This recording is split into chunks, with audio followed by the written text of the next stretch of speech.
নমস্কার, টিনা ক্রিয়েশনে স্বাগত। সবাইকে জানাই শুভ সকাল।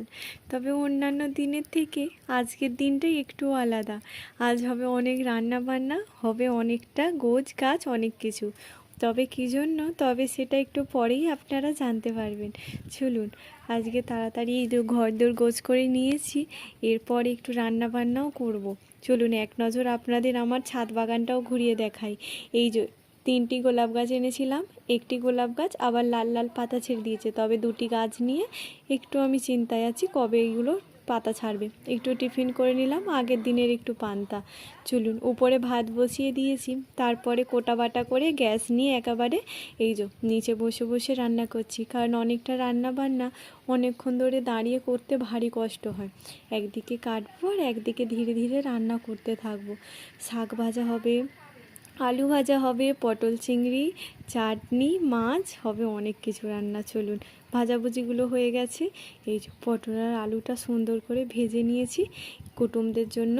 এই যে শরবতগুলো করে আর ফ্রিজের মধ্যে রেখে দিলাম। চলুন পটল ভাজাও হয়ে গেছে, এবার মশলা কষে এই যে চিংড়ি মাছটা ভেজে তুলে দেব। ওই যে আজ বিশেষ দিনের বিশেষ মানুষ এসে গেছেন, আমার ননদ আর ননদের হাজব্যান্ড। ওরা এসে গেছে, ওদের বললাম আমার ঘরে বসো, কারণ ওদের ঘরের পাখাটা ওই যে আপনাদের সাথে শেয়ার করেছিলাম, সঞ্জিত খুলে নিয়ে ফার্মে চলে গেছে। সারাদিন কাটানোর পর এই যে এসেছে আমরা একটু 58 গেটে আমাদের চিরপরিচিত একটি ফুচকা দোকানে। ভারী অপূর্ব তৈরি করেছিল ওই দিনের ফুচকাটা। বিশেষ দিনটা আরও বিশেষ হয়ে গেল। এই যে দেখছেন কি অপূর্ব করে এই কাকুটা আলু মাখেন, আর সবার প্রথমে পাতে পড়লো আমার, আর আমি যেন বড্ড বেশি একটু হ্যাংলামো করছিলাম। দারুণ হয়েছিল। লাস্ট পাতে একটি শুকনো ফুচকা আমার চাই, সঙ্গে ভাই এনেছিল 4টি এই যে আইসক্রিম 4 জনের জন্য।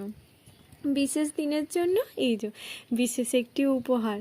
আর উপহারটা কে দিল সেটাও একটু পরেই বলবো আপনাদের।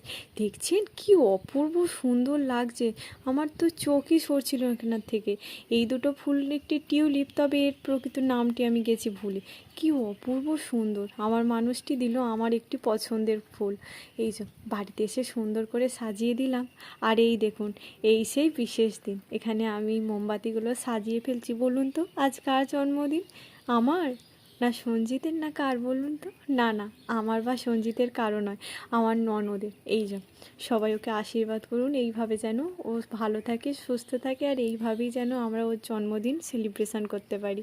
এই দেখুন আমরা কেক মেকে ভূত, এটা ওর বেস্ট ফ্রেন্ড ওকে উপহার দিয়েছে একটি ফটো ফ্রেম। তবে চলুন আজ আসি, দেখা হবে কাল। ভালো থাকবেন, সুস্থ থাকবেন, সাবধানে থাকবেন, আর ভালো লাগলে একটি লাইক করে দেবেন।